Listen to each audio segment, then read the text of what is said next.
Hola amigos, antes de comenzar, te pido unos segundos de tu tiempo para que te suscribas al canal, actives la campanita y no te pierdas de nuestras siguientes historias. Sin más, comenzamos. Estás entrando en la frecuencia auditiva de ecos en la oscuridad. Un plato extra. Mi abuelo falleció hace 2 semanas. Después de sepultarlo, la familia se sentó en la sala de su casa y conversamos sobre sus buenos momentos, los buenos recuerdos que teníamos con él. Todos los nietos recordaban las diferentes voces que imitaba cuando estaba leyendo una historia,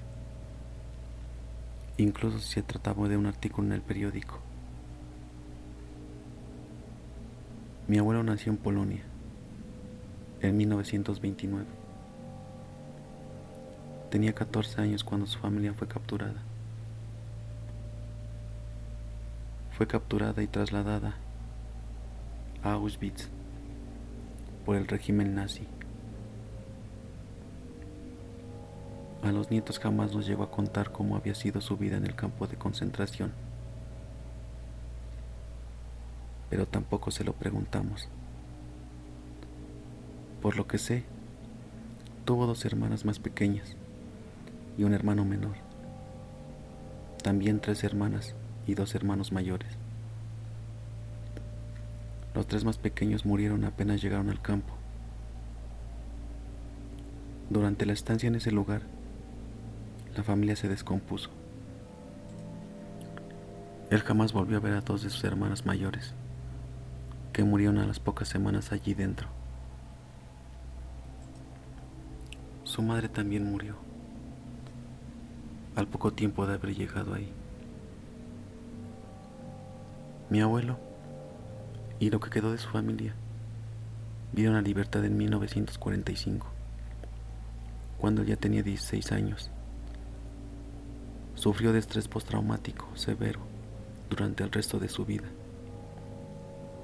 Conoció a mi abuela casi al cumplir los 30, cuando se mudó a los Estados Unidos, donde se casó e inició una familia. Mi abuelo parecía un tipo muy normal. Nunca fue senil, incluso en sus últimos años de vida. A sus 60 años ya no sufría más del estrés provocado por aquellos años de guerra. Y con esto me refiero a que ya no despertaba en el medio de la noche gritando. Había suprimido el miedo a los espacios pequeños y no entraba en un estado catatónico cada vez que veía una bandera nazi. Él fue uno de los hombres más fuertes que he conocido, tanto mental como emocionalmente. Sin embargo, hacía algo que siempre me pareció extraño. Cada vez que comíamos juntos, servía un plato de más. Incluso en los restaurantes, él pedía 2 platos, pero jamás comía de los alimentos del otro plato y nunca dejaba que nadie comiera de allí. Recuerdo que cuando era pequeño vivía preguntándole por el tema y siempre me respondía lo mismo. Una tradición antigua de Polonia. Creí en esto hasta que llegué a la universidad y comencé a leer sobre mis antepasados y toda la cultura polaca. Recuerdo muy bien lo que mi abuelo decía, pero cuando hice una extensiva investigación no encontré nada sobre dicha tradición. Por eso, cuando estábamos todos reunidos conversando el recuerdo de mi abuelo, decidí que era un buen momento para intentar comprender lo que hacía aquello con el plato. Saqué el tema a discusión y todos opinaron hasta que le preguntamos a la abuela si sabía algo o las razones de esto. Lo dudó un momento, pero entonces empezó a hablar. Auschwitz era un sitio lleno de violencia. Nunca tenía ropa suficiente para protegerse de los severos inviernos. Todos se enfermaban. Todos tenían piojos. Su abuelo era un joven muy inteligente. Su padre, que había servido en la Primera Guerra Mundial, les había enseñado a sus hijos todo lo que sabía de supervivencia en todo tipo de ambientes hostiles. Los prisioneros recibían porciones diminutas de comida,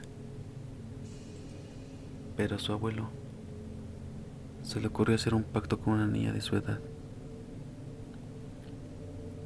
Cada día se cedían la porción de comida que recibían para que, en lugar de que todos los días no comieran lo suficiente, incluso si aquello no hacía una diferencia significativa en su hambre,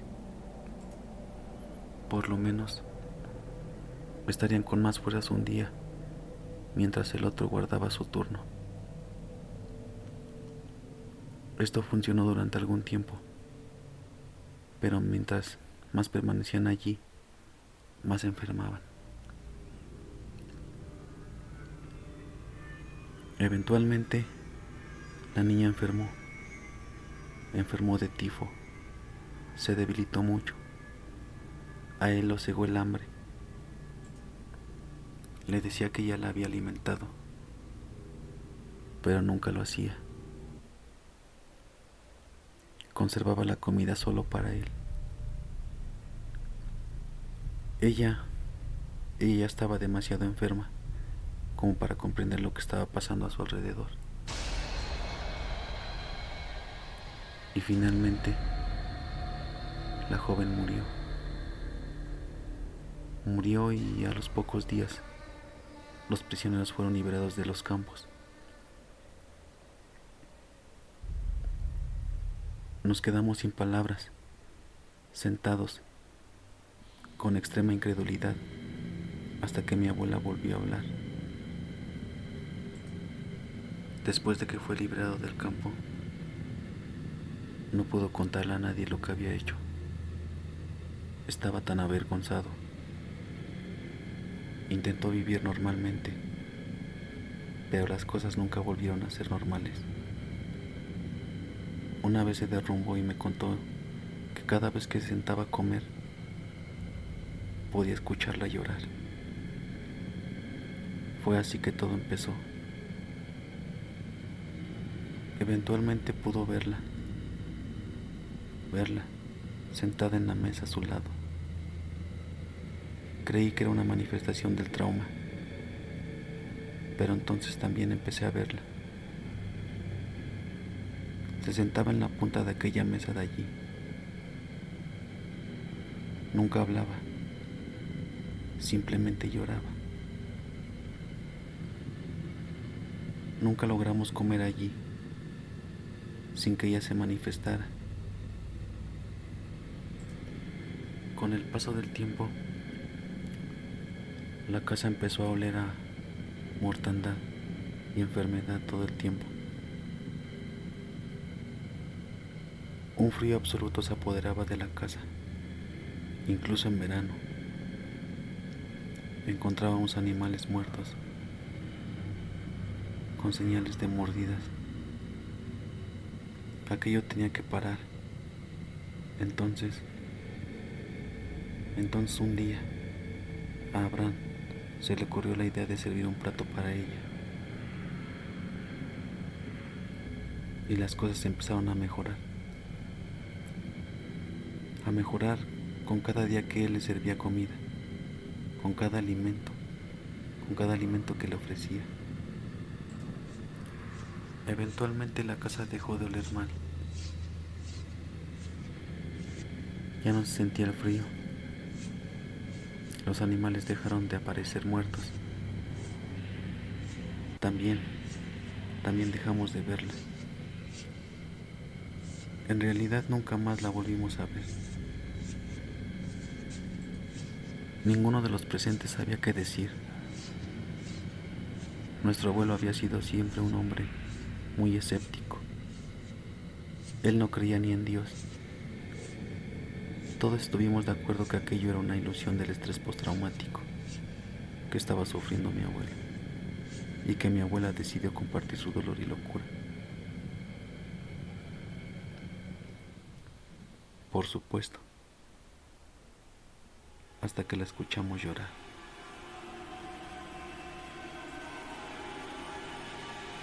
Gracias por escucharnos.